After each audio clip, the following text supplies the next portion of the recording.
Hello and welcome to episode 12 of Rival Banter. I'm one of your hosts, Luke Croft. Joining me, as always, my esteemed co-host, uh, Deaconess Seth Martin.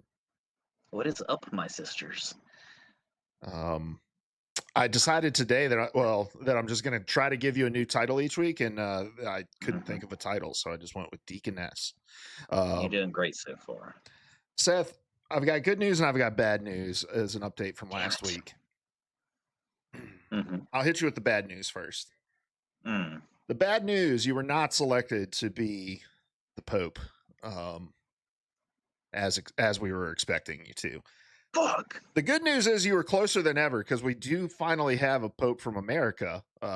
So you know, maybe It's a Chicagoan. a Chicagoan.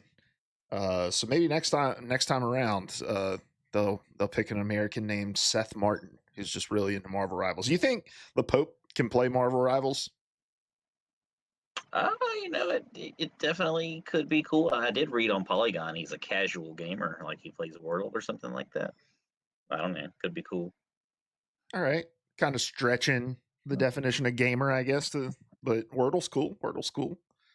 Wordle was on the thumbnail at least, so maybe not. I'll go read it right now. Yeah, he's gonna check it out. If the Pope did play, and not necessarily Leo, I don't think we know enough about Leo, the new Leo. But just the Pope as a figurehead, if he were to play Marvel Rivals, what character do you think he would main? I think I have to look at this tier list to see my answer. I'd say to me he's a moon. No, sorry, not a moon. He's a Magneto. He's 100% with the cause. He's dedicated. It's his life. It's his passion. So insert or replace mutantism with the Lord, and that's the Pope. That's actually a really really good option. You're welcome. I'll say Jeff the Land Shark. All right, moving on. Uh, No justification, no surrender. yeah, you don't need no reasons behind this. All right, guys, this is Rival Banter. We get together every week and we talk about Marvel Rivals over here on twitch.tv/it is Hoagie, and then on podcast services and YouTube everywhere the following day. And once again, guys, you guys just stepping up, helping us reach awesome milestones. Again, surpassing our week one downloads for the 12th week in a row, which is awesome. Also, we have surpassed 10,000 views on our Rival Banter content on YouTube between shorts and our YouTube videos that we're uploading.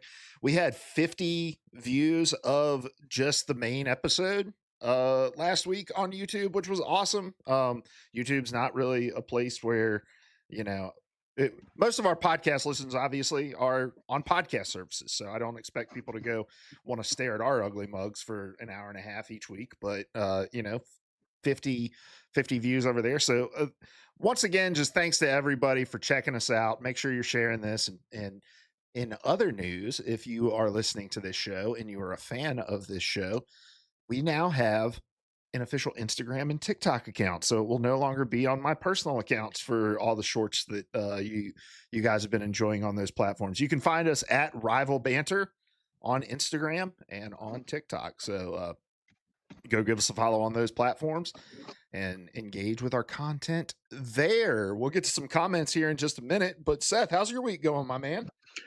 Well, it's going great, man. We're winding into the school year. It's just about time. I can smell the relaxation. It's summertime. It's awesome the first few weeks, and it almost gets to be too much relaxation. But I'm ready, just like every year.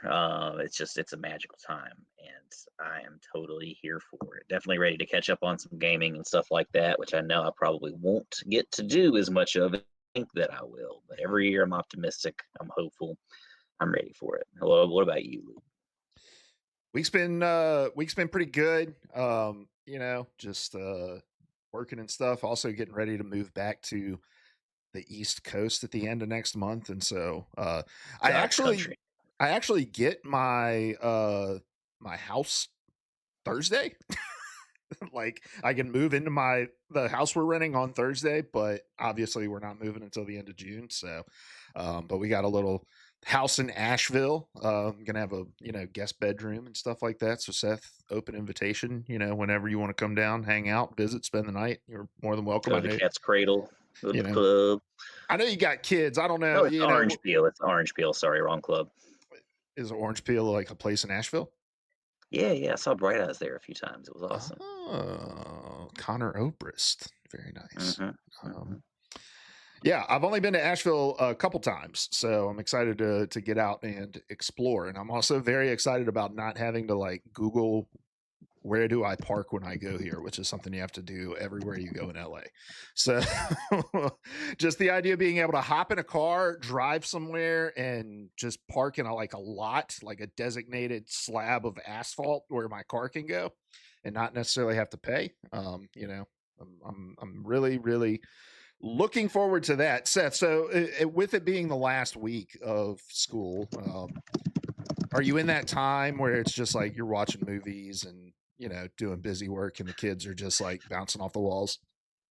Well, it's getting close. We just finished up our big standardized testing drive, and so now we're in the home stretch. It's just kind of getting there. I'm trying to keep them locked in as long as I can, and we'll see. There's always that point where it's just kind of game over, and that if it's not this week, it's definitely going to be in the last couple of days, last week, or sorry, next week.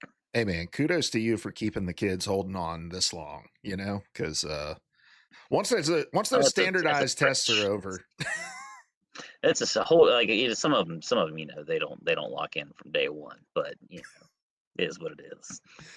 all right, man. Well, let's jump into some comments that we've gotten from people in our community. If you guys want to have a chance to have your stuff responded to wherever you're listening to us, make sure you leave a comment about something we talked about this episode, and we might include you, like we are for Son of Chaos 2812 over on YouTube. He said, "Love this. Will like to see more." He doesn't have any punctuation in here, by the way. So That's fine. That's which is fine. No fine. judgment. Yeah, No, no no judgment. judgment, son. But so I'm assuming where it should be. But love this. Will like to see more. Consider taking small time streamers on for an episode. Seth, we've never really talked about like what else we want to see from this show. Like when we started it, it was really just, hey, we want to get together because we're friends and we want an excuse to talk about a game we play for an hour a week. But any interest in bringing people on here to talk with us too? Yeah, I mean that would be definitely something fun. I think as the show grows a little bit more, it definitely sounds fun for me. Funny story: I was at dinner with my son. We had his principal scholar banquet tonight, or not banquet, but his award ceremony. So we went out to eat afterwards, and Bridget just happened to mention to him, like, "Oh, Daddy does this podcast with Luke on Tuesday nights," and he's like, "Podcast?" He's 7, by the way, internet. Podcast? Why would you do that? Or he's like, why does that, why is that something you do? Like, why is that fun? And I was like, it's just an excuse. I didn't say it in these words, but it's just a couple of dipshits that want to get together and talk about stuff, and that's all it is. And hopefully, that's enough for the people out there in the world. So we're excited to announce that Seth's 7-year-old son will be our first guest next week. Yeah, he does. He likes Rivals now. He doesn't know anything about it, and he's started at least one competitive match when I wasn't in the room on my account before. So that kind of stuff's fun. So he's You grounded. blew it! So he's grounded from the PlayStation until he can afford to buy his own PlayStation. Who does he like to play? He just likes messing around. He likes to watch me play the thing. I think he likes the detective costume. Just stuff like that. He's just kind of happy to be in the world. He's not super into the whole Marvel universe, but he knows enough to where it kind of interests him and intrigues him a little bit. 7 years old, you're kind of teetering right there on the edge of like starting to get really interested in this kind of stuff. I remember my oldest nephew, like that was around the age where he started to get interested in like Overwatch and stuff like that, and started to kind of, like to watch and understand what was going on in there. So soon he'll be on here giving us his thoughts on who should be S tier in season, you know, 7 or 8 of Marvel Rivals. Mhm. So looking forward to that. I'd love to have some guests on here. If there's people in the Rivals community that you'd like to see on the show, make sure you leave it in a comment somewhere, and we'll definitely consider it. I watch a lot of Rivals streamers and stuff like that. So, um, and especially as we get into summer and we're both kind of running around doing things, if there's an opportunity where one of us will be out and we bring on a guest or something, that could be a cool way to fill in some time too. So if there's people you want to see from the Rivals community, come on the show, talk about the game, let us know in the comments.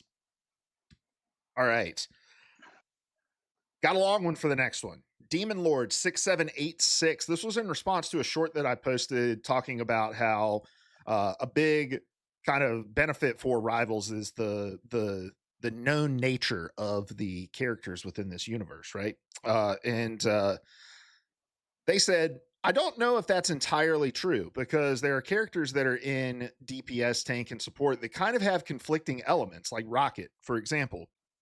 In the game, he has healing in For example, in the game, he has healing in all of the movies. He never shows any kind of healing capabilities. His main thing is just big gun, lots of damage. So, not really, the two don't always have to correlate. I mean, look at Ultron. He's coming in and he could very easily be a DPS. I will say the benefit that I think more Rivals has is the fact that all these characters are already made up in a sense, their backstory, their abilities. Some of their character design is already pre made. They're not starting from scratch like some of the other hero shooters now. Yes, there obviously has to be some change. You can't have Thanos come in here and snap and automatically wins the game, but I think they have a significant edge in terms of content to draw from, which is why I also think Drake would have pumped out so many characters. I don't know what exactly it means there. All these characters are already made. I will say this. I totally agree with what you're saying, Demon Lord. And I think maybe I didn't convey my point as well as I may have wanted to last week, because I think what I said was that you see like Hulk and you automatically know that's a tank. And I think that that's true to a degree, right? But I think what he's saying is true too, that there's some characters that don't necessarily fall in the categories that would make the most sense. But I do think when you kind of get the first glimpse at a character's kit, it clicks instantly because you already know who that character is and their kit and that sort of stuff. And you also have like that emotional connection. One thing I did want to point out in this comment, Seth, and it's something that I see a lot of people talk about. I think you and I have fallen victim to talking about this too, is the line about you can't have Thanos come in here and snap and automatically he wins the game, right? Which is true. You can't have some overpowered ability like that. Although I think an ultimate, something along those lines would be cool. But I see a lot of discussion in Rivals communities about like the lore inaccuracy of some of the like matchups that you see in the game, where it's like, oh my gosh, you're telling me that and I don't, again, I know nothing about actual Marvel Rivals lore. I do know Squirrel Girl is apparently the most powerful character jokingly the most powerful character in the universe, right? But people will be like, I don't understand how you could ever expect Jeff the Land Shark to be able to defeat Squirrel Girl. She's so much more powerful than him, that sort of conversation. And I'm like, well, all of these characters have to be grounded in some sense in order for it to make sense in this game. I just always find that a funny talking point that people have. Yeah, and I mean, one of my goals with this game one day is to go and just kind of maybe like season by season jump into the lore and just kind of break it down to kind of get more of a sense. I know the overall plot points like we've talked about before, but it would be great to, I think, learn that. Now, there may be something like this. Like, did you ever play Injustice? I think that's the one that we played once, and you got really mad at the online. Yep. And Yeah. because that's when you were like, "Is this your job? I was What like, are is you this doing?" your fucking job? And so they have this really cool way of getting around all that, where there was something like was it a drug they took or something like that. There was some kind of equalizing like MacGuffin or whatever, that it was just this plot device that kind of fixed all those issues. Everybody's on equal footing as far as power goes. That's how like Superman couldn't just like destroy everybody. And so there may be something like that in this game somewhere. I don't know, I think the but I have to time also think stream slip has like a little bit to do with that because maybe, yeah, and I think that also, like, if you really wanna get in there, you could probably just argue that, like, the roles themselves kind of justify that to a degree, like, yeah, your Hulks and, your tanks, your vanguards are gonna be stronger than your supports, like your DPS, and that will be Jeff the or sorry, your God, your healers, like your strategists like Jeff, so, I don't know, I mean, I think that if you could kind of make an argument that it is fine the way it is without any of that stuff, but, whatever. yeah. Don't come at me for not having a great example off the top of my head. I probably could have gone like Thor or something like that instead of Squirrel Girl, but we got my point. We got there in the end. But thank you guys for the comments again. If you guys want us to respond to your thoughts, make sure you're leaving your comments in the video over on Spotify, YouTube, on any of the TikToks that we're posting, all that sort of stuff. Seth, how was your weekend Rivals? What'd you get up to?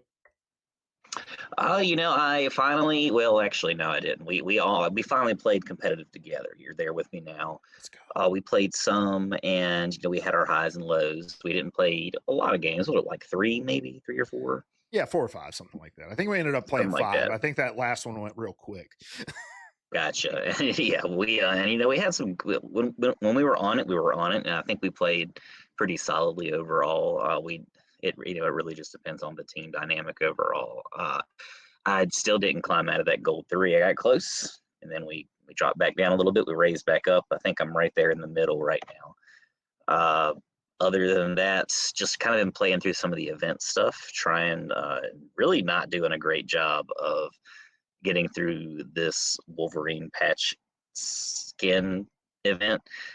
However, I am looking forward to some of the stuff that's going to be coming out here soon that we'll talk about a little bit later in the show. Yeah. I'm all in, like we said before. Any event stuff, if there's skins involved or anything like that, count me in. I'm down, even if I don't use it. I'm here. Yeah. Yeah. I don't know, man. Sometimes I get into the game and I start getting into the menus for like the patch skin and stuff like that. And I'm like, this is just too much reading. Like, I just want to. I end up just hitting the button. Like, I have no idea how I'm actually unlocking stuff. I just see the little exclamation point pop up, and I'm like, okay, I guess I've unlocked something. Like there's some stuff to do, and a lot of it, especially the challenge stuff, you're just going to kind of do naturally anyway if you're playing a well-rounded game. It is what it is. You're gonna have to do some amount of healing. You're gonna have to absorb some amount of damage. You're gonna have to block some damage. You're gonna have to do some damage. And if you do all that stuff, you're probably completing the challenges. It's just a matter of how much of it you have to do. Yeah, yeah. So I know I've completed parts of it already. So because I did play quite a bit this week. I played competitive to get up to the rank I needed to be in order for you and I to play together. That was a fucking safari and a half. Like the game I needed to promote into silver. One of the guys on my team left in the first half of the game, so it was 5v6, and we pulled it out. It was like the craziest comeback win. Really, honestly, just great like situational switches from my team. Like I've been playing a lot of just like doing a lot of tank maining, playing a lot of Emma Frost. And yeah, really, really great like awareness of where we were lacking in our composition. Like we had an Iron Man on the other team that was kind of fucking us over, and we had a DPS who was like, I'm gonna go counter the Iron Man. Like I'm gonna switch off this Squirrel Girl that's getting pooped on by Iron Man and switch to something that can actually do something about it. And I think we had like a Loki Mantis in that game, and we just didn't have the healing output we needed to with one tank. And so they ended up going like Luna Snow, Cloak and Dagger, and yeah, it was just everyone in the game didn't get tilted that we had a lever. They said, what can I do in order to help us cover this gap and win? And so shout out to all of them. So yeah, back up in silver, we played, like you said, like 4 or 5 games together in ranked last night, and That was good too. So yeah, I'm back in it, man. Back in it. I want to play more quick play so I can make more progress on my season pass because I feel like I haven't been progressing as much as I'd like to in my season pass either. What page are you on in the season pass, or do you bounce around? I'm pretty no, I haven't really balanced because I've all the season passes I've got so far I've finished. I am. Oh, sorry, you mean bounce around within the pass, like the Yeah, yeah, page. yeah.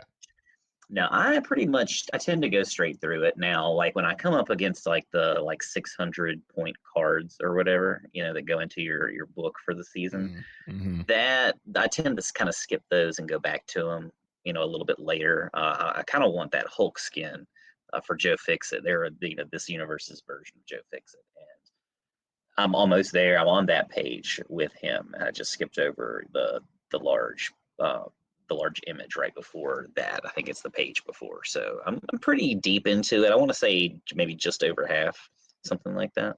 Yeah, I think I'm on page 5 of mine. So Hmm. so I think I'm doing okay, I guess. Um all right, Seth, I want to try something new for us this week. We do our news, we do our topic. We're still going to do those things. We got a big topic this week, but I want to do something a little fun. Mm, Between now and then, I don't know if you saw this in the patch notes or not patch I notes in the did. show notes. The show notes, yeah. Um, but I want us to do a little draft, and I think each week I'm going to come with a different theme. Some might be serious, some might be funnier, some might different themes. And the way this will work is I'm going to give you first overall pick in that draft, and then it'll be serpentine. So you'll get a pick, I'll get 2 picks, you'll get 2 picks, and I'll get final pick for this one. And so what we're drafting this week is, let's say Marvel Rivals was not 6v6, but instead it was 3v3, one Vanguard, one DPS, one healer. Let us draft our team comp, and I'll lay some groundwork. We're not trying to counter one another's comps or anything like that. We're just trying to build a strong 3-man composition with the cast of Marvel Rivals, one Vanguard, one duelist, one strategist. Seth, take it away with your first pick and All why. right. And are we doing repeats? Is that a No, thing that no, can no be? repeats. Once you draft, No it's taken off the repeats. board. Yep. All right. All right. Doesn't matter which role are we starting Nope. with? Start with whatever you Okay. think is best. First thing I'm getting Sweet Baby / Sweet Dude Cloak and Dagger. That's gonna be my support. That's who I want. Why do you think that they'd work in a 3v3? I think that they've got it all. They've got the healing output, right? It may not be the best of the best in terms of the lineup, but you've got that. You've got the auto lock going on, so you can heal, whoever you need to, no matter where they are, pretty much. And you've also got that kind of damage and escape ability too, that you don't necessarily get for some support characters, like maybe Mantis has the damage, but I'd argue she doesn't really she doesn't have that turn invisible and get away that Invis or whoever else has. So I'm going with that, and I'm also the most comfortable with her. I think again, like we've talked about her cooldowns before, and how if you can balance those out super well, she's a force to be reckoned with. I would argue that she's the reason that we won that game last night, where it was just a shit show Mm. for 20 minutes, and then there in the last minute and a half, we just cranked it out, and it's because I just locked in. I was throwing those bubbles like Hail Marys out towards the point, trying to keep the fight going on as far away from the end zone as possible. It was great. That was honestly the best game of Marvel Rivals I've ever seen you play. I was That was insane. 50K healing, baby. I loved it. You had an ult like every 20 seconds. It was crazy. Yeah. I've never been in that zone before. I stood up. And my wife had to ask if I was okay. It was great. All right. Well, since you took a strategist, I'm going to stay away. I'll wait for my strategist since we're doing Mm, 1-1-1. I think I'm going to mhm. go with my tank here, and I think I'm going to go Mag. And I think Mag gives you that first of all, Mag is probably the best solo tank in the game if you're gonna be forced to run with one tank in a composition. Number one, he has the shield for you. He's able to cast bubble at quite a large distance. He can do damage at range. He has good knockback. He has a strong melee. He has a good ult that can be used both offensively and defensively. So I think Mag's kit just would bode really well in a 1v1. And yeah, there's not any like true flyer counters in Rivals at tank. But I think with his like ranged attack abilities, you can somewhat deal with some of the stuff that's going on with your flyer. So I'm going to go Mag as my tank, and then at DPS, DPS is a tough one, but I think I'm just going to go. I think I would just have to go Iron Man. Like it's a consistent level of damage coming in. He's a flyer, so he's going to be hard to deal with by much of the cast. And he's just kind of a pest to deal with. Now, you might be wondering why I didn't go with whatever would give Iron Man a team up or something like that, but I probably should have thought about that before the draft, but I didn't. But so We got you. so I'm going to go Iron Man. All right. Okay, well, that messes with mine a little bit, but that's fine. For my Vanguard, I'm gonna go kind of the same by the same logic that you chose Mag. I was gonna go Hulk. Different for sure, but while he doesn't maybe have the range that Mag has, I think he's got the escapability that Mag does not. He has that ability to kind of jump in, jump out, dive, just like a Venom or somebody else. He's got his shield bubble right, even though he may not have as much shielding capability as Mag. He's got a little bit of it, and I think paired with some good old fashioned healing, some loving from Cloak and Dagger, that could be pretty hard to deal with. Mm-hmm. I was gonna pair, do the team up that way. So with Iron Man, that I feel like that gamma beam is just unreal if you get face to face with it. But since you got Iron Man, I guess I'll go Namor by the same logic, sure. So we'll at least have that team up going on too.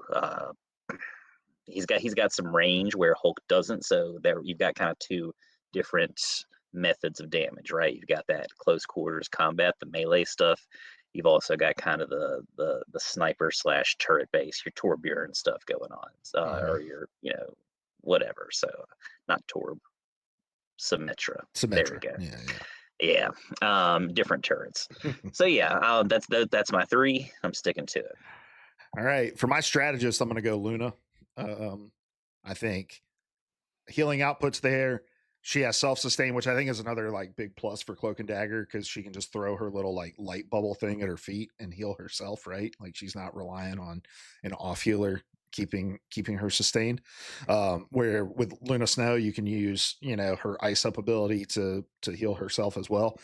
And then I can just throw my my snowflake on to Iron Man and keep my healing pumping up Mag, and everybody on the team is getting healing all at the same time. So I'm gonna go with Luna there.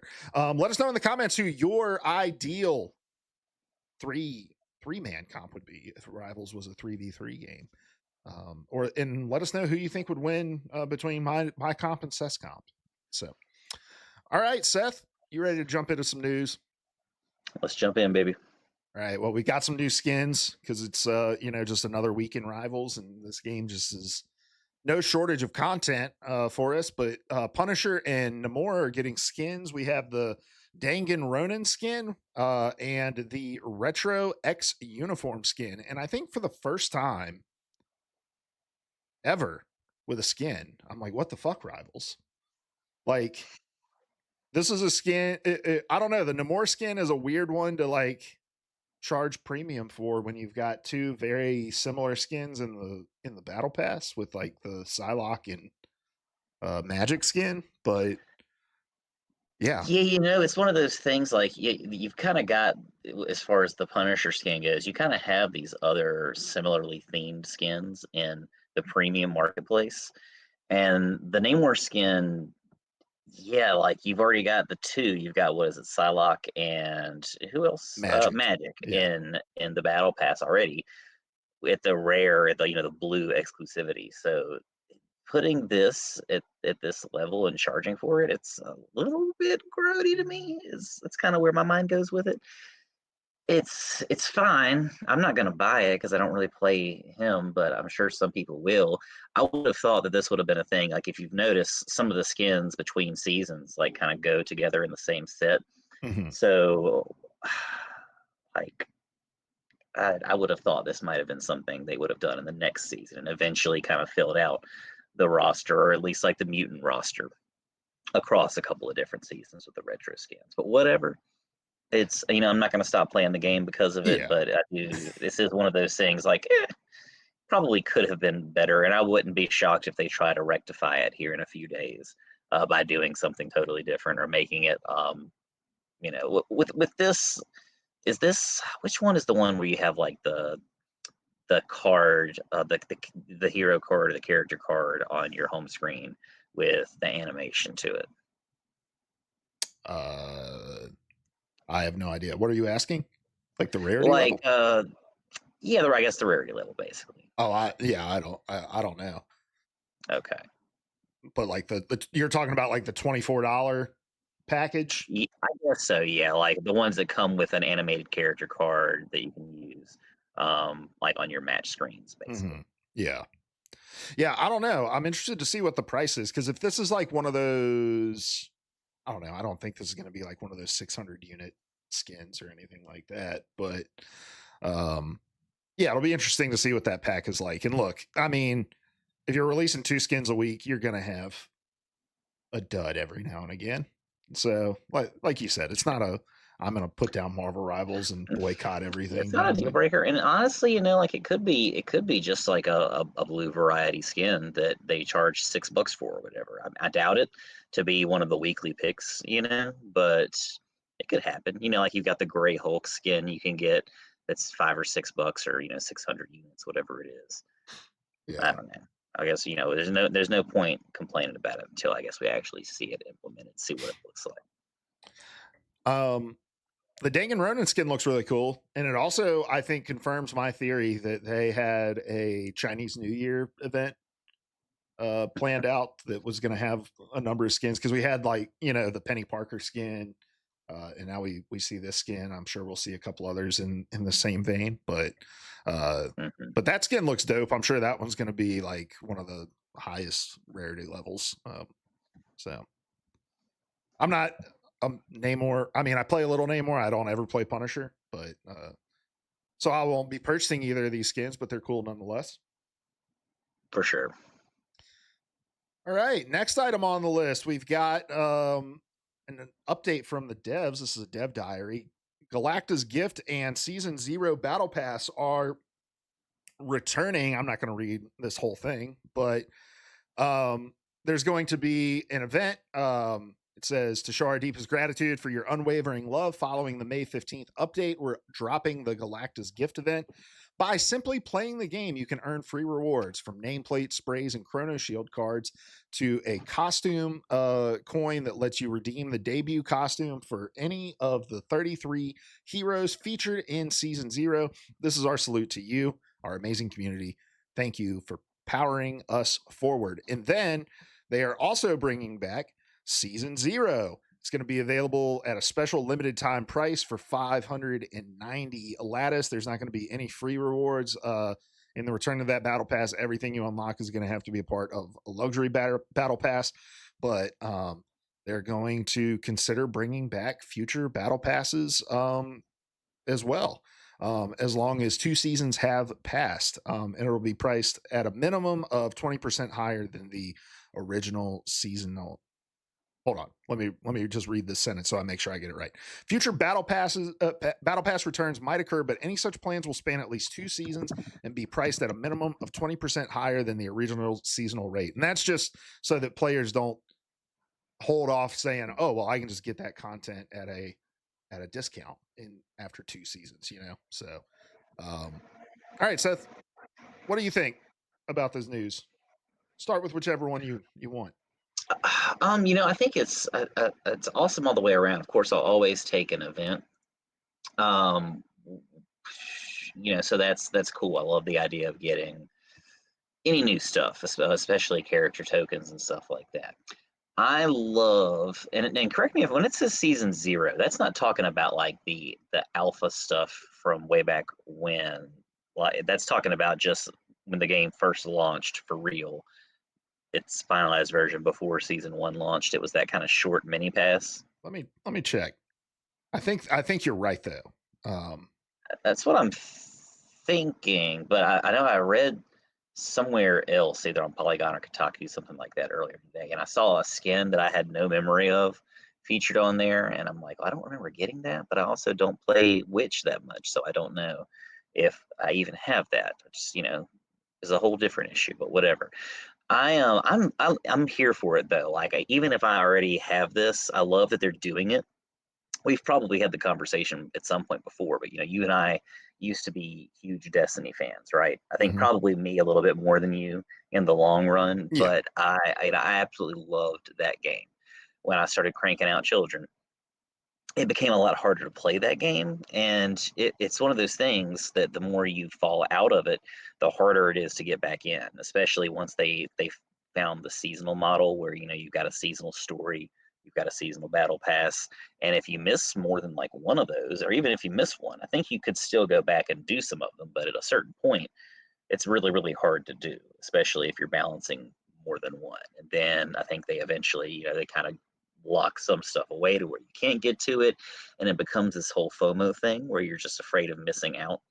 And so I know it's a pain for some people who are like, well, I was an early adopter. I should be able to have stuff that other people don't. But at the same time, if your game's going to survive, you want to be able to bring as many new people in as you can in as many different ways as you can by as many different angles as you can. So I'm totally here for it. I think this kind of goes along with our conversation last week where we said, kind of just like thinking about ways that the game can stay sustainable.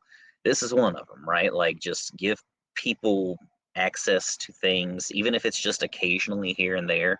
Give them the chance to catch up if they didn't have it before. It's not like, they're still saying this is going to go away, get locked back behind closed doors eventually, but they're giving us windows to get back to it, and I'm all for it. Again, I think that the more accessible your game is, the better off and the healthier it's going to be long term. yeah. And if you are one of those nerds that's like, oh my gosh, I was here when season 0 happened, and now all these other people are gonna have skins.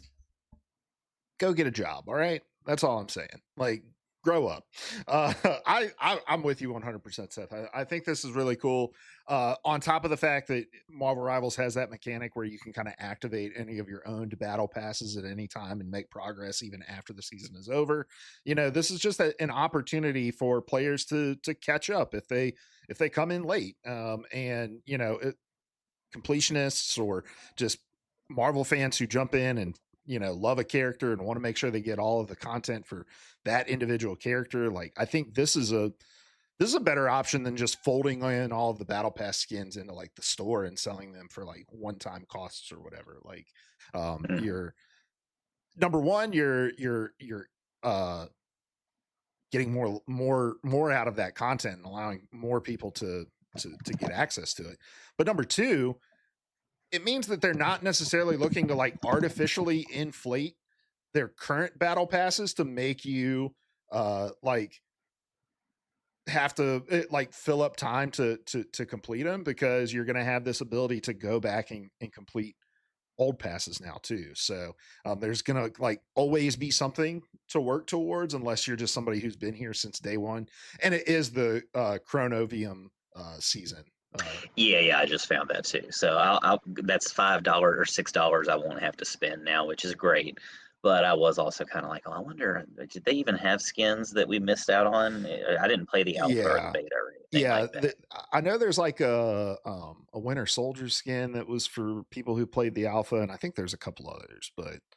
um, but yeah, I love that as an idea. It's a way to remonetize content that you've already produced in a way that's not predatory to your player base. And I'm all for the event too, like a cool celebration. Have Chrono Shields been a thing that No, have been no. unlockable? So what's a Chrono Shield card? Is this new? I think it's new. I'm just kind of inferring that here, but it sounds like like they're going to kind of you'll have, I guess, one like a get out of jail free card basically. I'm assuming you would probably have to pop it before a match, but again, no idea. I think that's a cool thing, and I definitely like that would make my current situation a lot more user friendly. I would definitely be having a much better time in comp right now if I had a little bit more cushion as a solo queue player a lot of the time. Mhm. Yeah, yeah. So that's cool. Depending on the rate that they give them to you, and I'm sure there's like a cooldown, Sure, like you yeah, can't yeah. use them back to back games or anything like that. So so yeah, that's cool. Costume coins coming back again, I think is really cool. That's not just a one time thing that we saw and we'll never see Mhm. again. So um, now one thing I hope we don't see is like what we see in a lot of live service games, like the overinflation of currencies and mechanics and stuff that you got to keep up with. So, if we can keep it to, our lattice, our units, our, costume coins, our chrono shield cards, I think that's good. I don't think we need and then your like battle pass currency, whatever it's called, chrono something, chrono units, I think. Whatever, man. Yeah. See, we already The can't keep up. I get purple, gold, uh, Blue. blue. That's all. That's That's all I need, baby. It's simple enough. yeah. Final item on the news list: Marvel Rivals Ignite was announced, and this is going to be, and I don't know why I opened that. I have it already open. This is the new esports format for Marvel Rivals, built both in This is what I game was talking about last night. Yeah. and out of game. Yeah, yeah. You telling me that is made me go check this out. So let's kind of walk through this, kind of piece by piece, and then we can give our thoughts along the way. So they're expanding this out to 5 regions now. I think that we just had 3 regions previously, so now 5 regions is awesome. We have the Americas, we have EMEA, we have Asia, we have Oceania, and we have China. Um, and the way that this is going to work is you're going to have your open qualifier that's going to be split into 2 stages. And this is going to start on May 15th. So there's going to be a split from May 15th to May 25th, and then May 26th to June 1st.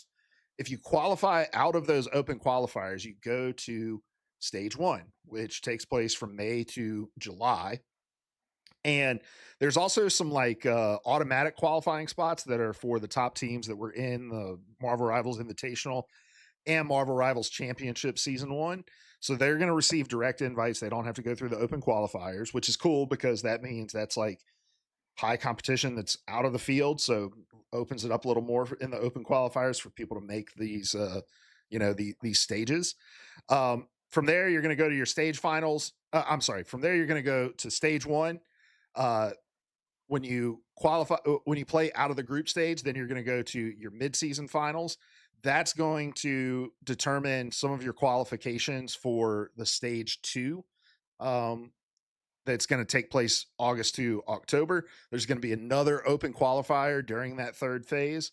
And then from there, there's going to be playoffs in each of those regions. And then the winners of the playoffs from those regions are going to meet in November in phase 4 of the grand finals in our first international or interregional tournament of Marvel Rivals. And so here's, a breakdown of what those slots look like. So, China, Asia, and Oceania are going to get 6 slots. In the Americas and EMEA are going to get 8 slots out of the open qualifiers.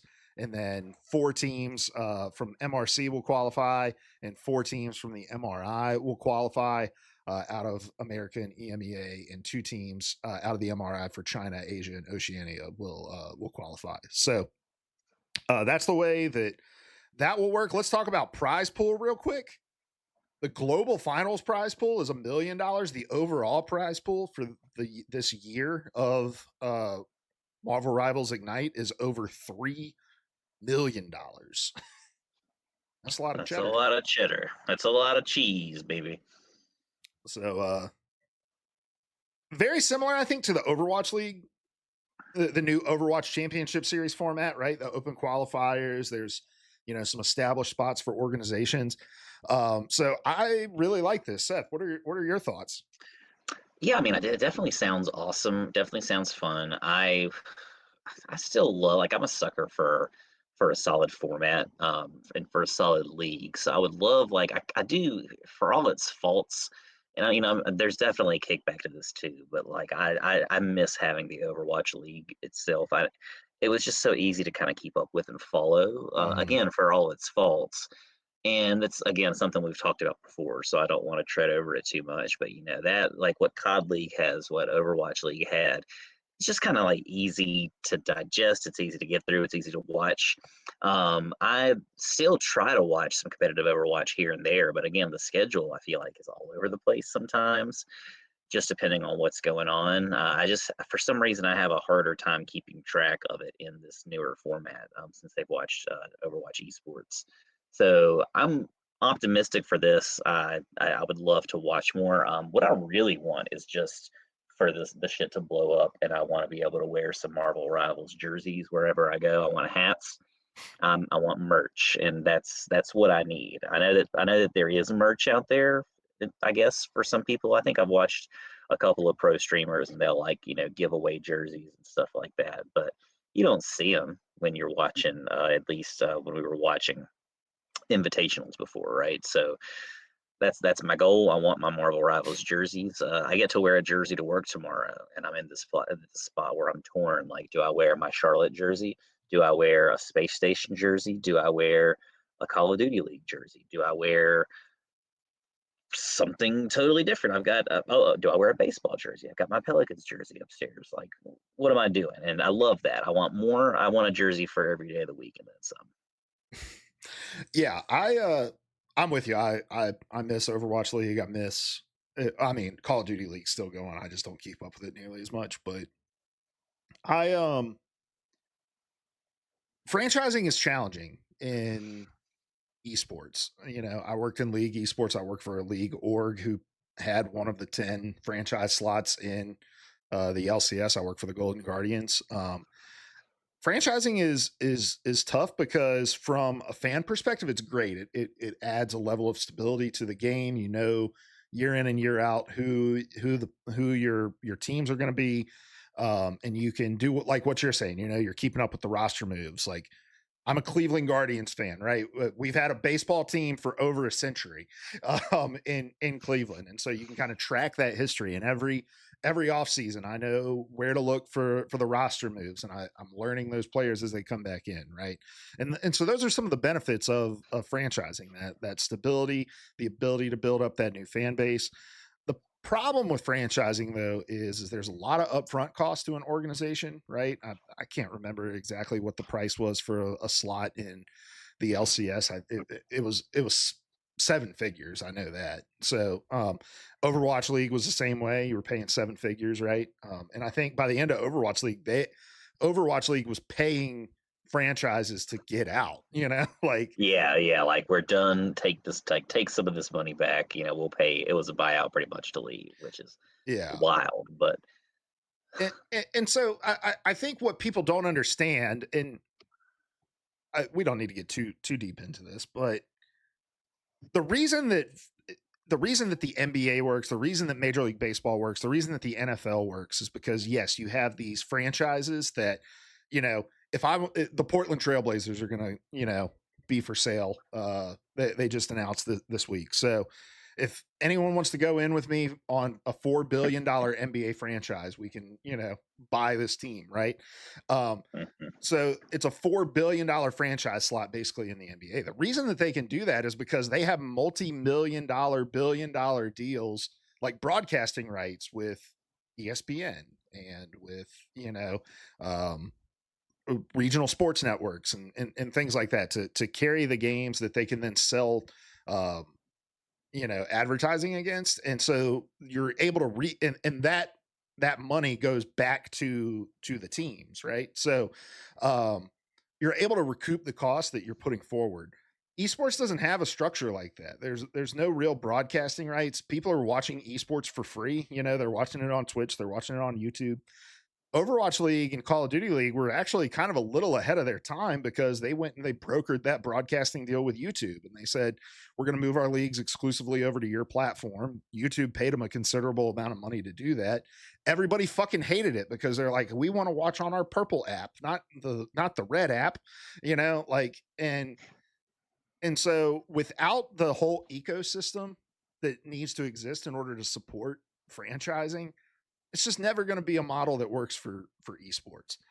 This is the model that works, right? This model that says it's an open qualifier. We're going to make this into kind of a community / marketing angle for ourselves, while also putting up enough of a prize pool for 100 Thieves, FlyQuest, Virtus Pro, all of these esports orgs to see that there's an incentive to throw some money at a roster and try to compete for it. They're not having to go shell out $1 million for a franchise slot, $100,000 a player for their pros, then house them in Los Angeles and have them play in this league in one of the most expensive cities in the world for 6 months out of the year. So the model works. But I'm with you, Seth. If I could go back to the glory days of Overwatch League where everything was pie in the sky and esports looked like it was going to the moon, I would snap my fingers and go back there instantly. It was a great time to be alive. I still wish I'd gotten that inaugural season jersey. Yeah, I think it like you said, it works. This is what works for this, for this kind of thing in its infancy, right? Kind of where it still is. I would love to see it grow and expand. I think we do have to work on the watchability overall, just to kind of make it a more viewer friendly experience. But that's a different topic for a different day. And this is honestly the way that you grow an esport too. I think like $3 million is headline money. Write an article that says MarvelRivals announces $3 million tournament like that. That's a clickable article. And incentivizes people to check out, and the whole open qualifier thing incentivizes people to say, well, I want to jump in and have a shot at maybe competing there. And, knowing that most people are never going to sniff any of that money, but it's a good marketing tactic. And this is what gaming started to understand. And even Riot understands this, and they've got the most expensive esports mechanism in gaming, but Riot understands that esports is not a, advertising, it's not a play like the NBA or NFL. You're not trying to get broadcasting rights. You're not trying to get big advertising dollars or anything like that. It's simply an extension of your marketing. It's another way to get your game out in front of people. It's another way to get people talking about and engaging with your product without necessarily having to boot it up and play it. You can just turn it on and watch it. So I love it. I'm also insanely excited for international play. I'm hoping we get a good LAN tournament, some good pop-off moments. I want to see 100 Thieves taking on Virtus Pro. I want to see, EMEA taking on China. I want to see these big dogs that we've been watching now for 6 months compete against one another, because we really don't know what the best region in Rivals is right now. So right. We will in November, and Seth will be spending the night at my house in Asheville to watch it with me. There we go. Make it an event. That's right. All right, Seth. Let's move on to the topic of the day. Everybody's favorite topic, which is our official Season 2 Marvel Rivals Hero Tier list. I had criteria that I had written out for Season 1. If you don't know what that is, go back and find Season 1 again. Basically, we're considering these characters across all ranks, just for general viability, general strength, and ranking it based off of that. So maybe I'll go find that criteria and talk about it. But but yeah, so we're gonna rank them S through S, A, B, C, D. We're gonna go vanguards, then DPS, then healers. And are you ready to kick us off, Seth? Yeah, let's rock. All right. Well, let's start with our boy Captain America. Received some buffs, then received some nerfs.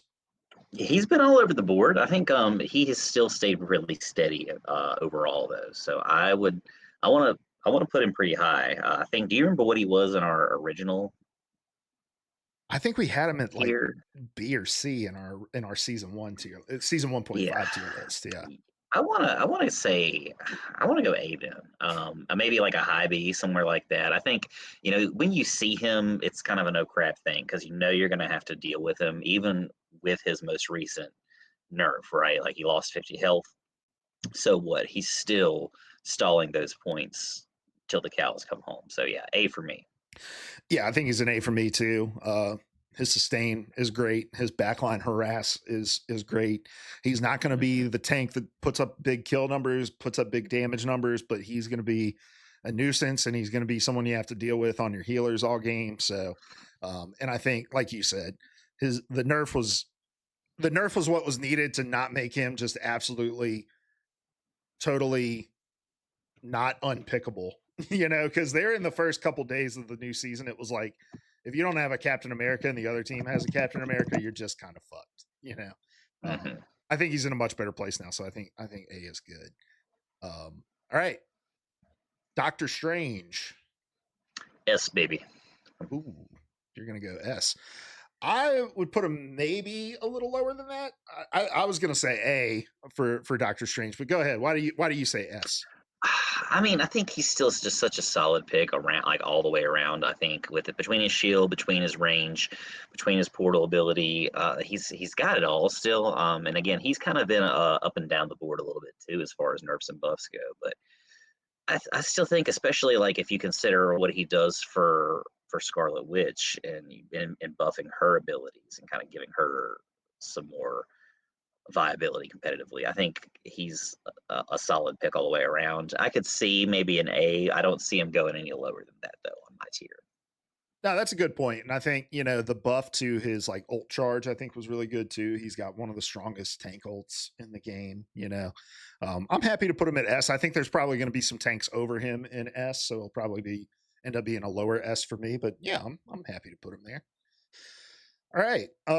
Magneto. I still, I mean, he's got to be high, right? I Yeah. think I don't know if it's as high. I missed that sword with the Scarlet Witch team up for sure. But I would at least go A. I'm still tempted to go S because again, like you said earlier in your draft, he's got it all. Pretty much everything you could want in a tank except for that escapability. So he's got the shield, he's got multiple shields, he's got the range, and he's one of the few tank options that you have to fight flyers with, even though you do have to be pretty accurate. So I want to go S. I could be talked down to A. No, I think he's definitely still in that S tier. They really didn't do anything to him in the patch, right? Like the season 2 patch, I don't think he got any changes. So I think we had him in an S in 1.5. I think he's still an S now. I think he still pairs really well with just about every other tank in the game, because of his projectile bubble that he can put on other people. So um, his flexibility to me, I think, puts him over Strange. Strange doesn't really work in every single comp, whereas Mag does. And his Mhm. kit is just too well rounded, and his ult has so much utility too, with it being both defensive and offensive. So yeah, I think S as well. Um, all right, you're a Thor main in here, Seth. You play a lot of Thor. How's he feeling this season? A lot of Thor. I would go A, or I could be talked down to B. I think he's great. He can get in the back line. He has a little bit of range to him. Definitely some melee. I definitely don't feel like I see as much of him out there this season as I have in the past. But when I play him, I definitely feel like I can still use him and use him well. So I still want to keep him high. I can be talked down. So I'm going to start A, not S, but A for now. What do you think? Yeah, I was gonna say A or B, and I think Thor kind of falls into that place that Hulk was in last season, which is where it's like he does a lot of things really well, but there are just other characters who do them a little better than him, right? Like if I Hmm. want to dive and harass and play the back line, there's other tanks that I'm gonna play like a Hulk, like a Venom, that can do those things better than Thor can. So I would probably put him low A, high B. So Okay, so B let's plus, A minus. let's just put him right here under Cap, and then as we, Okay. maybe we'll get some clarity as we continue. Mhm. Um, I feel like Venom is still pretty strong in the meta, especially his team up with Spider-Man. Spider-Man's still really strong, even with a couple of the nerfs that he's gotten. Um, I think the dive is just really challenging to counter in this meta. They made a lot of changes to characters that help sustain through the dive. Loki got some nerfs, Adam Warlock got some nerfs. So um I think Venom probably belongs in like the high A tier. I don't know. Do you think Cap or Venom? I think they're. I mean, they're definitely there for different reasons. I am. That's pretty tough because again, Venom is very viable in pretty much any situation, but especially with that team up.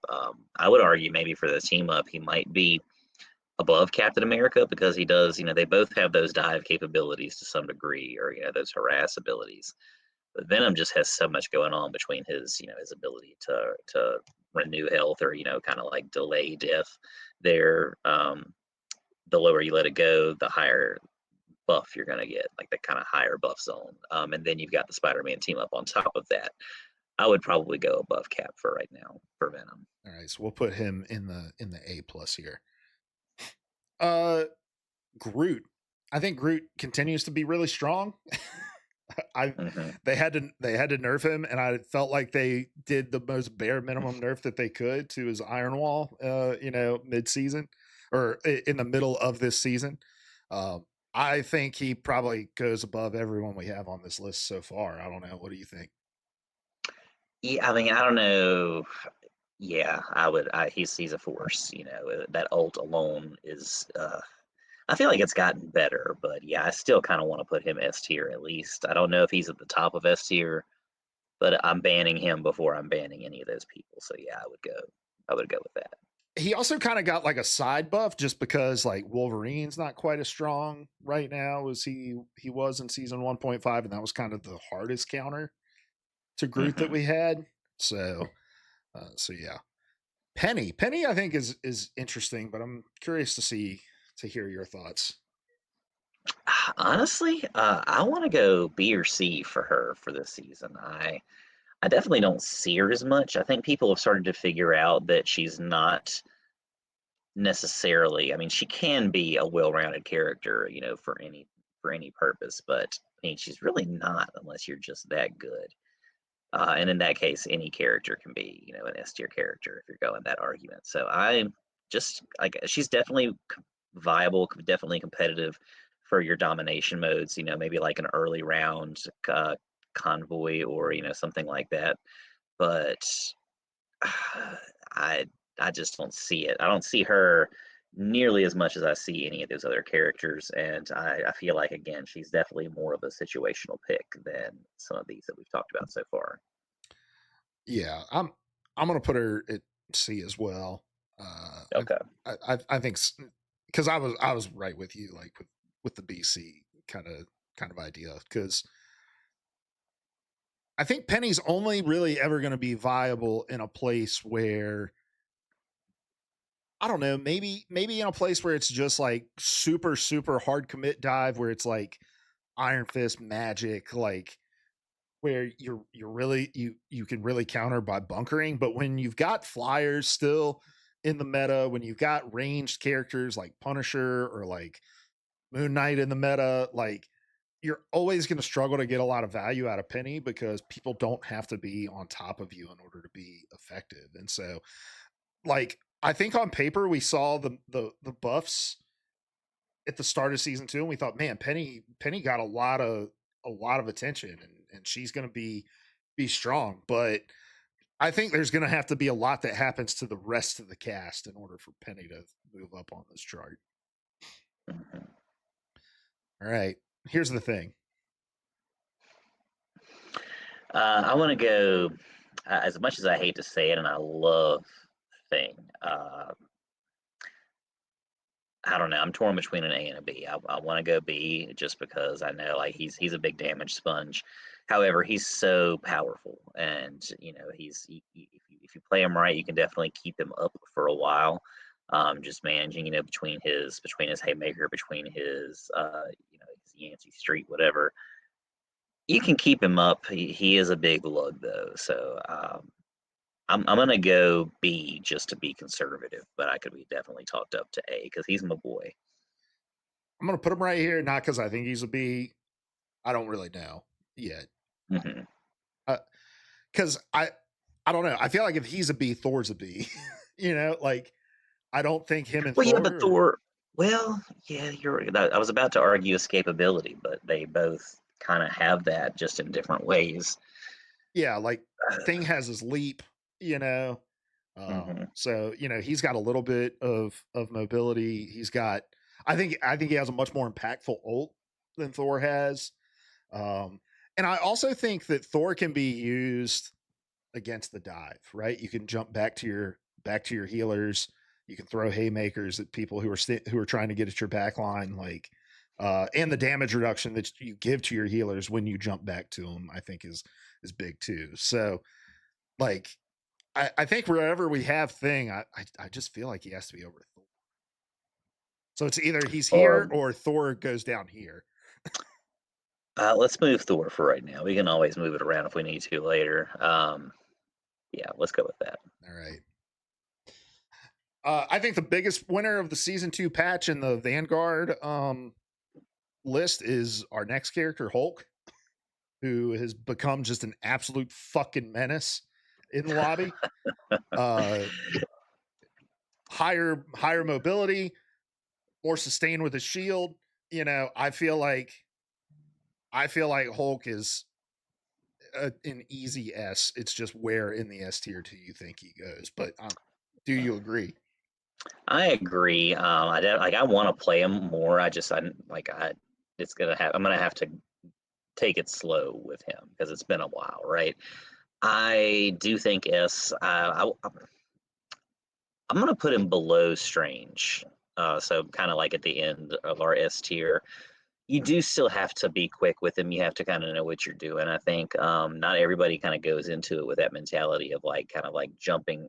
The Hulks that I've seen that tear my teams apart when I'm playing against them, I never seem to get this Hulk when I'm playing. But they jump so deep in the back line, and somehow, some way, it just distracts my whole team. They have to deal with this Hulk, and I mean, he could. I feel like he could be jumping to our spawn. Nobody's near spawn, but our team's going to retreat to fight that Hulk just to get him away from the spawn. I don't know. I don't think that's actually what's going on. But those Hulks mess with us. So yeah, I do think if people know kind of what they're doing strategically, they make him a menace. And even if not, he's got enough going on to where he is super viable again. He's got a little bit. He's got a little bit of it all, just not really the range, but what he doesn't have in range, he makes up for with escapability. And he even does have a little range. He's got his spitting Yeah, thing, he's got right? some Like, hard CC. He's got. What about his team ups? What do you think his team ups do anything? He's got I mean, hell some yeah, of the hell yeah, strongest team ups. yeah. So I mean, I could be talked into moving him past Strange. I, I don't know. Yeah, the He only might reason not I quite brought be up the mag. team ups is because I do think he probably is in the mag range more than he is the strange range. But Well, let's do it. Let's bump him up a spot for now at least, and if we need to, we'll revisit that later. all right, our final tank, Mother herself, Emma Frost. Mommy. I want to go B for her. I could be talked into A, I think, as well. Um, she's great, I think, when people know how to use her. She is complicated, but she's pretty powerful. I don't think she's not like somebody I'm terrified to go up against though when I'm playing or when I see them. I'm like, oh shit, I don't.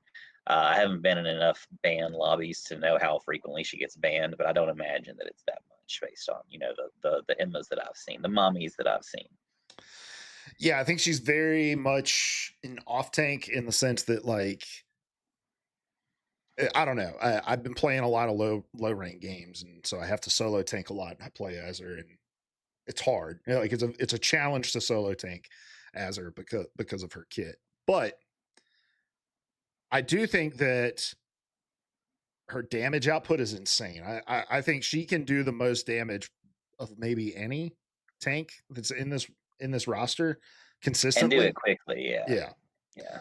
Um, I think her shield has it's more used for its like utility than it is necessarily as like a damage sponge, right? Like I like to throw it behind the tank line so that to like deny heals and things like that. But 500 health isn't really that big of a shield when you consider that like pre-nerf Invis had a 300 shield, 300 health shield, you know. Um Hmm, hmm. so yeah, I think, you know, high B, maybe I would put her at the top of this B tier over the thing maybe. Just because I also think like her diamond form giving her the ability to like she doesn't get strange ulted when she's in diamond form. She doesn't get Jeff ulted when she's in diamond form. She can interrupt a lot of big ults. Like that game we were playing last night, and I interrupted that Doctor Strange like multiple times and just tilted him off the planet. You know, like Hmm, it's a hmm. pretty easy to hit interrupt because I did it multiple times in a game. So yeah, I'm happy to put her at a high B. You know, I think maybe she could be even a low A. You know, at even higher ranks, I know she's like way more viable. You know, I've been watching competitive, and she's like pretty much 100% present in either pay or pick. So, but high B is good for me. Okay. All right, let's talk about the role we know least about, so we can fly through these pretty quick. Let's talk about our DPS, our duelists here. Let's go ahead and start off strong with Black Widow. Let's go ahead and just slap her in the D tier right Yeah. off the bat. You can go ahead and get your Hawkeye. I think you can put him in the D tier as well. Um, Oh, I don't really? know. I feel like you're hesitating. Do you think so? I think Hawkeye's a little more viable right now, as in certain comps than In uh. certain comps, sure. It, You think C? Would you go any higher than I C? think I think I'd be a little. I'd be less hesitant to put him in C just because I don't know. D to me, I don't know. Is ass. Maybe we need an even lower tier to put, to put Black Widow.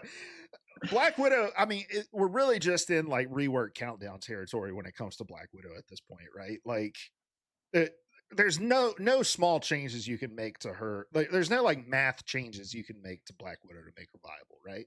You just have to rework her kit. Yeah, yeah, I think so. And I just don't feel like Hawkeye's there, right? Like you could do some things to Hawkeye's math and like make him work still. Um, but I don't know. Low C for Hawkeye. Can we? Yeah. Let's go with that. All right, all right. Maybe let's do it this way. Who right now do you think are the weakest DPS characters in the game? Weakest DPS. Mm, let's see. That's the thing about DPS is most of them are super strong. I feel like. I definitely would say Human Torch still falls on kind of the weaker side. I would maybe go C for him. Hmm. He's gotten better. He's gotten stronger. Maybe high to mid C, something like that. I'm more aware of them on the board than I used to be when he first launched. Yeah, I think he's the weakest of the Flyers. Yeah, Maybe. I don't know. You think yeah. Storm is better than? Oh yeah, oh yeah, Yeah. Okay. yeah. I do. You play a lot more DPS than I do, so Well, a lot. A stretch, but whatever. Yeah, I'd go that for now.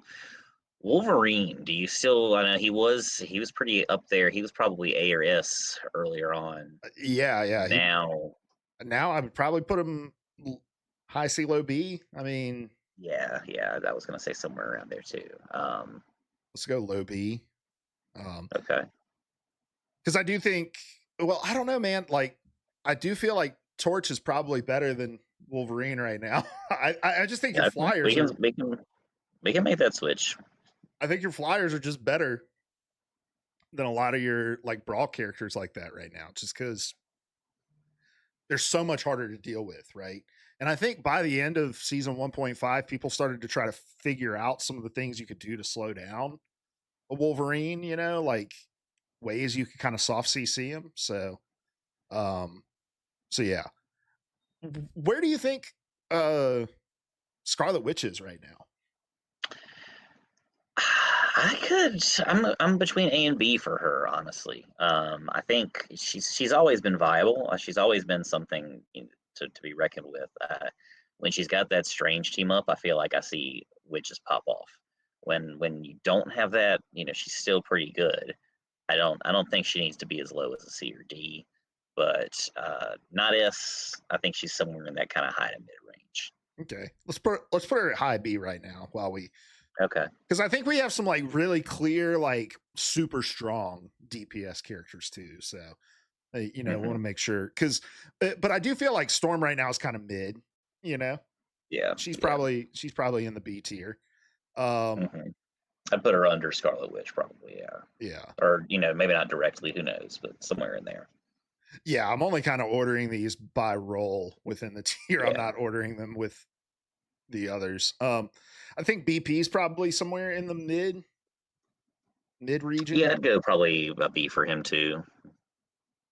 over Storm, under Storm. I'd say under myself. But again, if somebody knows how to play him, they can make it work. But Again, I feel like, and this is something we kept saying in our season 1.5. I feel like there's so many characters where you can achieve the same amount of things by doing less stuff on your controller or your keyboard. And Black Panther is hmm one of those characters where it's like, yeah, you can pop off with him, but you can also just like pick Punisher and just shoot shit and do all of the same exact thing, like achieve the yeah, same yeah, ends. Um, and I feel like Hella's kind of probably in that B range right now too. Like, um, uh, I feel like she has not been nearly the menace that she was in season 1.5. hmm I'd agree with that. And then, Iron Fist, I feel like could also be B range, maybe a little higher. I feel like he's gotten a little better yeah, I don't know, here man. lately. Sometimes I don't think I understand Iron Man's kit. Not Iron Man, Iron Iron Fist, Fist. yeah, yeah. I don't think I understand Iron Fist kit enough because sometimes he'll just be running at me and just keeps punching, and I'm like, brother, when do you stop punching ever? Like, I don't. He does not. That's his He thing. Yeah. doesn't. I think they finally got him in this place where he can kind of harass the backline, but also do what they want him to do with tanks. So I think I'm going to And put flyers too. And flyers. He's pretty. and flyers. Yeah. So I think I'll put yeah, A. I could go with that. um, which I think would then put like maybe Magic in because she thinking about dive characters now. Magic is not as good as Iron Fist is. Mm-mm. Um, so she's probably the B tier dive character, maybe. Yeah. Yeah, I could go with that. Um, and then other Spider-Man is S right now, right? He's got to be. Yeah, yes, if not A. I mean, A for the bad Spider-Man, but you've got he's a 5-star character for a reason, 5-star difficulty. But yeah, he's either way, he's so fast, he's so quick. He's something to keep up with. So he's still bannable for sure. Yeah. Um, and then our final two dive characters, we've got Psylocke and Star Lord. Star Lord, I could go A. Um, you think? Yeah. I'm trying to think. Did they make any changes to Star Lord's kit? Really? I don't remember any really, but I mean, he's still just like he's between his ult and then just kind of his flyability. Like he can get up, he can get down. He's pretty versatile that way. So I still feel like he's a strong pick in most lineups. Psylocke also kind of want to say A. I could be talked into a B though too. I mean, what are you thinking? I mean, I think that's the right range. I think she's somewhere between Magic and Star Lord, probably. So high Hmm. B, low A. I'm happy to just put her in A Okay. at the bottom range of A because I think we have a couple other S tier in here, S tier DPS in here. Hmm. Hmm. And I think we have some other B tier, and I don't think we have really any other A tier necessarily, but I don't know. Iron Man. I would go S for me, especially this season, especially with this Hulk team up still. He's something else, and he's when I see him, he's the first guy I'm pinging on the enemy team. Like, get him out of there. He's got his kind of splash damage. He's got his more fine tuned laser beam, like his unibeam fire. And if you get that Hulk, the gamma ray stuff going on, he's like he can be tough. So yeah, I'm going S for Iron Man this season. Yeah, I'm right there with you. I think it feels like peak like pharmacy meta, back when it was just like impossible to deal with fair mercy in Overwatch. Like I feel like if you see an Iron Man, you have to have somebody on your team willing to switch to try to counter. And there's just not a whole lot to counter unless you are also really good at a flyer or you're some sort of nasty hit scan player. I don't know. Hmm. To me, I think the other S tier is probably Namor still, with his team up abilities, you know, high damage output, good ult. I think he's on the lower end of S, maybe high end of A, but don't know what you think. Yeah, I would. I want to go the high end of A for him because I think again, like the turrets help. I think a lot of people have kind of figured out how to deal with those turrets. I don't feel like they're as much of a menace as they used to be. And between whether it's bad placement or whether it's just people to kind of knowing that, all right, well, let me just switch up. We'll choose mag. We'll knock them out. Still definitely viable. Still definitely competitive. But yeah, Moon Knight. I want to go A for him. I don't know that he's S material. He's still again pretty solid all the way around. I still see him all the time, but I do think that people have kind of figured him out too. And again, like as long as you know to look around for those onks and be ready at any time, keep track of your ults that you'll know that you can get out of his the moon phase too. Mm-hmm. Yeah, the healing he gets now from his little like crescent, his secondary fire thing, his ult lasting a little bit longer, the projectile speed increase for him, like all really great changes to his kit. And I do feel like he's kind of that perfect balance of a menace to deal with, but when you need to deal with him and like as a team collectively try to deal with him, you can. So Hmm. yeah, I think A is good there. Squirrel Girl. I could go B. I could go A. I think she puts out so much damage, like Mhm. unexpectedly large numbers of damage. When I need damage quickly for some of those challenges, and I'm jumping in quick play, I'm going Squirrel Girl because I know I can just get up high. I don't have to be right on the point with her. You can get down and dirty with her, but you can also play her like a sniper and do just fine too. She's got the added bonus of kind of like her acorns can bounce around and deal some damage. She's got that renewable, like you can kind of like eliminate one of your cooldowns with one of your abilities. So she's great as far as I'm concerned. I don't think she's S, but I definitely don't think that she's B. Yeah, yeah. She's also a great counter to Captain America, to Hulk. She can root. Big tank buster, yeah, Yeah, just from a distance too, which is helpful. yeah, and just her ability to root. You know, somebody who's jumping into your backline and stuff like that. I've seen a lot more players a lot more DPS people who will see a Captain America in the server and then just like instantly switch to Squirrel Girl. And it's like, I'm just going to make his life hell because he's going to run back here and I'm going to throw my acorn at him. And then if you have a Spider Man Mhm, on your team, it's, doubly better because she gets the team up with it. So, mhm. um, Punisher, I think, is also probably A tier right now. He's still, rockets are in almost every single game. He gets a lot of benefit from, the team up ability there. High damage output, great ult.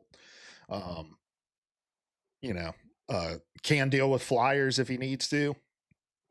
So Yeah, I could get down with that.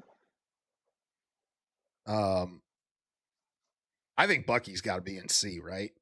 they killed him. Kinda, yeah. I mean, I don't know. I could go B for him. I think I could also definitely see the argument for C. That I feel like that Captain America team up, losing the rocket infinite ammo definitely killed him, which is maybe helpful. Everybody needs to get taken down a peg or two to keep the game fresh here and there. But yeah, I don't understand what his team up even supposed to do. Like I don't see how people make that work, and I don't think that they do because I don't really see people doing it very often. Yeah. And the changes to his ult as well, where it like lowers the execute range to whatever it was. It used to be 25 and now it's 20, or it used to be 20 and now it's 15, or something like Something that. like that, yeah. Like, I don't know. I get why they wanted to nerf him because he was such a like hard character to deal with, but they really did just like put him in the dirt. So, um, then the exact opposite for our next character, Mr. Fantastic, who He's back, baby. he's back and he's fucking your back. He's fucking up your back line. Yeah, I mean, I don't know that he's S. I definitely think that he's up there. What do you think for him? Yeah, I think he's up in the high A at the very least. And again, like he's so balanced between like he's right on the edge of being a duelist and a vanguard. Like he's got once he inflates, he might as well be the Hulk. He might as well be somebody with just huge amounts of health, and you've got to watch out for him. He's like literally a bowling ball. So yeah, he's got to be up there for me. Yeah. All right, let's move on to our strategist here and rip the band-aid off and just put Rocket Raccoon in S. Right? Might as well, yeah, might as well. And I think, yeah, honestly, like last season, we both gave him some hate. I think at this point, you kind of just have to acknowledge he puts out a hell of a lot of healing. And after they've made changes to his ult to kind of make him a little bit more support friendly and not so aggressive, he's as long as you can play him and escape from fights, as long as you can like make sure that you're using your wall climbs and your jetpacks, you can stay alive for the whole match and put out 40, 50K healing. And, like it's nothing. However, if you're doing that, you're probably not doing much damage. And so, again, that's kind of the argument that we've had before of what is that okay? Is putting out super duper extra healing, does that make up for the damage negation or like the lack of damage output? I don't know. Yeah, yeah. Um, Overall, though, still S tier. Like I think 100%, it would be super S if if he could balance that damage out a little bit more and still do the healing numbers. yeah, the ult change was the exact thing that he needed to be like meta viable and not just piss off every non-strategist in the lobby when he gets picked. So Mm-hmm. so yeah, definitely S tier. Going in the opposite direction, I think, is Adam Warlock. I would go C. Yeah, me too. Yeah, The and I cooldown can on already Soulbond tell was Black so Widow is bad. going to be the only D, and I'm fine with that. Yeah, I'm just fine with yeah, it. for sure. But it Well, is what it I don't is. know. Jeff might be might be D as Yeah, well. we'll talk. So yeah, Uh, see, I think he's great if you use him well. He's got some cool team ups that work. Like it can make a fight that much more annoying, like when it just doesn't end because you've got Adam there. But you've got to have a special player to really make that happen. I feel like So he's definitely mid for me. yeah, putting Soulbond on such a high cooldown and kind of stripping away the thing that made him such a good character, I think is and then also the like weird nerf to his ult where you come back with like a percentage of your health rather than like a baseline. And so now your like DPS and your lower health characters are coming back with like next to nothing as far as health goes. Like, yeah, they just made a lot of weird changes to him. That yeah, same thing like they kind of did to our boy Bucky, where they did a little too much, I think. Mhm. Invis. Invis, I mean, it's got to be S or A, right? She's still great. Yeah, I'm not the master with her by any means, but she's There's a reason you see her all the time. She's got escapability. She's got a high damage. The only thing she doesn't really have is that auto lock, but you don't really need it because her primary fire bounces. So yeah, she's got it all for me. She's going to be at least a low S, if not higher up there as far as support goes. Yeah, and she can use her shield to heal flyers and stuff like that Hmm. too. So yeah, and she her ult is fight changing. So she continues to Hmm. be an S tier character. I think Cloak still is in that A tier. I think they made the right changes to her ult to their ult where it all goes away at the same time and stuff like they made the changes that made sense. Um, but yeah, I think still great healing output, great versatility. Um, and but I think it takes a little bit more to balance the damage output and the counter dive that you get from Cloak with the healing output that you get from Dagger. So I'd say A. What would you say? Yeah, I would go with that too. All right. Luna's another S, right? They didn't do anything to her. She still has her fucking 75-minute long ultimate ability, right? Hmm. So Hmm. she's Shaking ass. still an S. Loki. They made some changes to Loki in this patch, and I mean, I think he's definitely high still. I would go A to B. I mean, he puts out great healing numbers. I mean, he has the potential for damage too. You just have to be careful. Again, like there's so much you can do with him. It can be hard to balance. But what do you think? yeah, I'd put him in A just because if you have a Loki, you also have a second Luna or Invis or whatever support ult. And like you said, he's still really good at uh puts out good healing numbers. He can put out good damage. I think even though they nerfed his regen field, still get some utility out of that. So yeah, I'd put him in the A tier as well, probably below Cloak though. Um, they did some weird shit with Mantis. I feel I feel like, um, to me, Mantis is probably a B tier. Uh, Weird nerf to her health, like her overall health. I like what they did with like stacking her, uh, like buff ability and healing ability and stuff like that.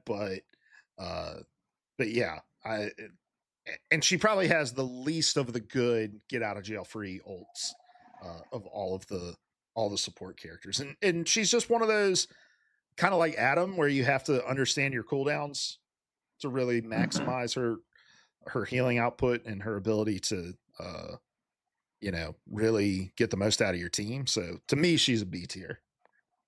Yeah, I would go with that. All right, preach to me. What you got on Jeff? I'm not a Jeff super fan by any means. I don't think he can ever necessarily go back to like the S tier glory days of season zero. But I don't know that he's a D. I would go C. If you're doing it right, I think he could be a B. Like just solid mid tier choice. But there's just so many ways that you can play him wrong, or not play him well. That it's I think a C for me. I really need them to nerf his damage output, not because I'm tired of dealing with back like an enemy backline Jeff, but because I'm tired of dealing with my teammates being backline Jeffs, where I think I'm running into a game with a 2-2 comp and I'm really running into a game with a 2-3-1 comp. And that Jeff Hmm. is just out in bumfuck nowhere, like doing his own thing. Um, and yeah, his healing output leaves a lot to be desired. And so yeah, I'm fine to put him in C. I think yeah, that D tier is probably just reserved for people who need complete massive utter reworks like Black Widow does. Jeff doesn't need a rework; he just needs some tweaks. So I'm Yeah. happy to put him in C. All right, taking a look at our overall chart now. Is there anyone you wanna move around?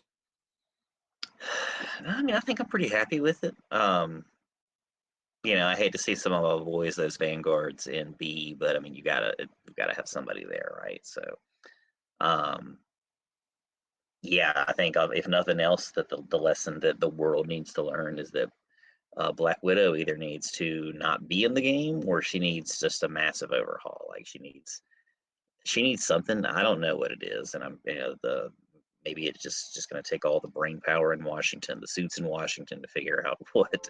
I guess not Washington, it'd be Beijing, but whatever.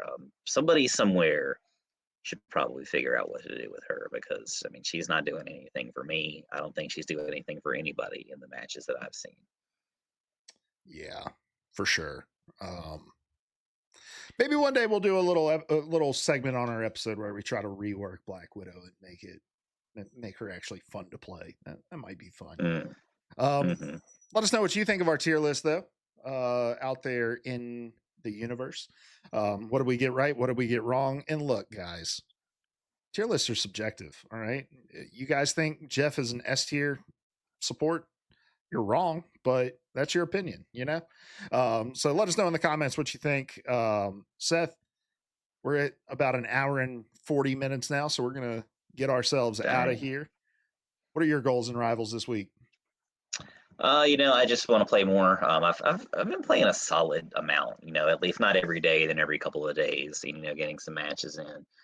I do want to play some more competitive, but I've got to put dents in, in the other games. I've got Death Stranding coming out next month. I've got stuff. I've been paying for Game Pass for like 2 months that I haven't used it. I've been meaning to. I just can't finish Assassin's Creed, in part because I'm trying to balance that and Rivals. There's Star Wars Outlaws DLC dropping this month. Also, the new Doom game. Oblivion's still out there somewhere. I never finished Avowed. It's never gonna happen. I'm gonna need a lot of time this summer. I'm gonna need to make some stuff happen.